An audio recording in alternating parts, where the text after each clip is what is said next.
Confusion ہے، ان کو کچھ نہیں پتا یہ کیا کر رہے ہیں. اور میں آپ کو آج ایک دعوے سے بات کہتا ہوں، یہ پانچوں کے پانچوں پلان جو میں نے ایک SIFC کا بھی ڈال لیں، پانچ ہو گئے، ان کو آپ منو ان امپلیمنٹ بھی کر لیں. میں آپ کو بتاتا ہوں 5 سال بعد پاکستان یہیں پہ ایک سیکنڈ یہیں پہ کھڑا ہوگا. یہ پنچ لائن اس کی وجہ کیا ہے؟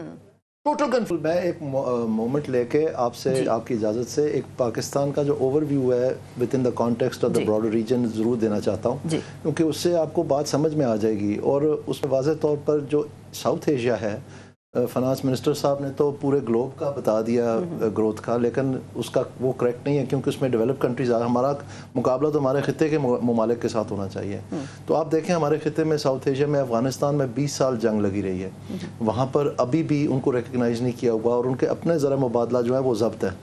اسی طرح سے سری لنکا ہے، وہاں پر باقاعدہ ہم تو ابھی فکر مند تھے کہ دیوالیہ وہاں آ چکا ہے دیوالیہ، اور IMF کا اتنا سخت پروگرام ہے، ان کو یہ نہیں پتا ان کی معیشت کل چلنی ہے نہیں چلنی ہے. بنگلہ دیش میں باقاعدہ انقلاب آ گیا، وہاں پر آئینی حکومت ہی نہیں ہے، عارضی طور پر انہوں نے کسی کو، یونس صاحب ان کا نام ہے، ان کو وزیر اعظم بنا دیا ہوا.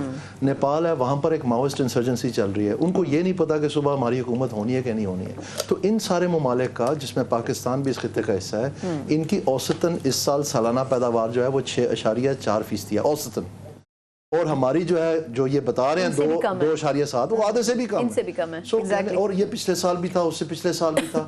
اب بات یہ ہے کہ یہ جو ہماری سیاسی جماعتیں ہیں، نہ پیپلز پارٹی کے پاس کوئی فنانس منسٹر ہے، نون لیگ کے پاس تھا، ان کو جو ہے رد کر دیا کیونکہ انہوں نے کویکری کی اکنامکس کیو بلاک میں آ کے، اور اسی طرح PTI کا جو فنانس منسٹر انہوں نے خود ہی فارغ کر دیا. مانگے کہ انہوں نے کبھی حفیظ شیخ اور کبھی شوکت ترین صاحب، جو کہ در حقیقت پہلے پیپلز پارٹی کے مانگے تھے 2008 کے بعد، ان کو لے کے وہ بھی بیچارے سیاست سے ریٹائر ہو گئے. کہنے کا مقصد یہ ہے کہ ان سیاسی جماعت، اگر جمہوریت ہی ہمارا طریقہ کار ہے اور ہم کہتے ہیں کہ سول سپریمیسی ہونی ہے، تو ان کے پاس کیا فارمولا ہے؟ یہ صرف ریٹائرڈ بیوروکریٹس، انسانوں کے اپنے اپنے چہتے ریٹائرڈ بیوروکریٹس ہیں یا سرونگ بیوروکریٹس ہیں، ان کو لا کے بٹھا کے ان بچارے they are part of the problem, they are not part of the solution. تو اگر ان کے پاس کوئی ویژن نہیں ہے، کوئی تھنکنگ نہیں ہے، تو اگلے سال IMF اور ورلڈ بینک اور سارے آپ کی کیا پریڈکٹ کر رہے ہیں؟ وہ 3% پریڈکٹ کر رہے ہیں، یہ 4% کر رہے ہیں، جو کہ وہ بھی نہیں ہونی.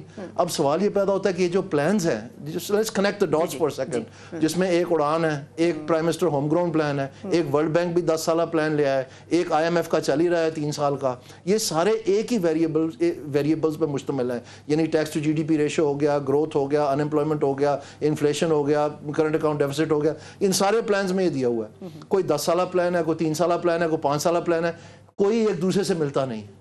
کہیں انہوں نے بتایا کہ یعنی ہوم گراؤنڈ پلان جو ہے اس میں بتایا کہ 3 سالوں میں ہم 13.5% ٹیکس ٹو GDP ریشو کر لیں گے، اور جو اڑان پلان ہے وہ کہتا ہے کہ 5 سال کے بعد ہم کریں گے. یہ چھوٹے فرق نہیں ہے، میرا ٹوٹل کنفیوژن ہے، ان کو کچھ نہیں پتا یہ کیا کر رہے ہیں. اور میں آپ کو آج ایک دعوے سے بات کہتا ہوں، یہ پانچوں کے پانچوں پلان جو میں نے ایک SIFC کا بھی ڈال لیں، 5 ہو گئے، ان کو آپ منو ان امپلیمنٹ بھی کر لیں. میں آپ کو بتاتا ہوں 5 سال بعد پاکستان یہیں پہ ایک سیکنڈ یہیں پہ کھڑا ہوگا. یہ پنچ لائن اس کی وجہ کیا ہے؟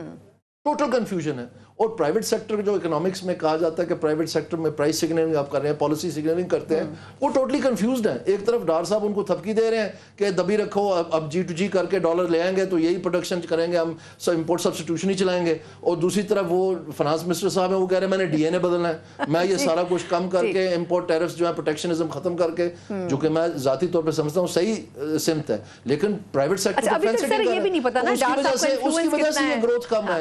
نہیں تو یہاں پر ابھی کم از کم جو ہے ایشیا کا ایوریج تو، ساؤتھ ایشیا کا ایوریج تو ہمیں کرنا چاہیے تھا. اچھا مجھے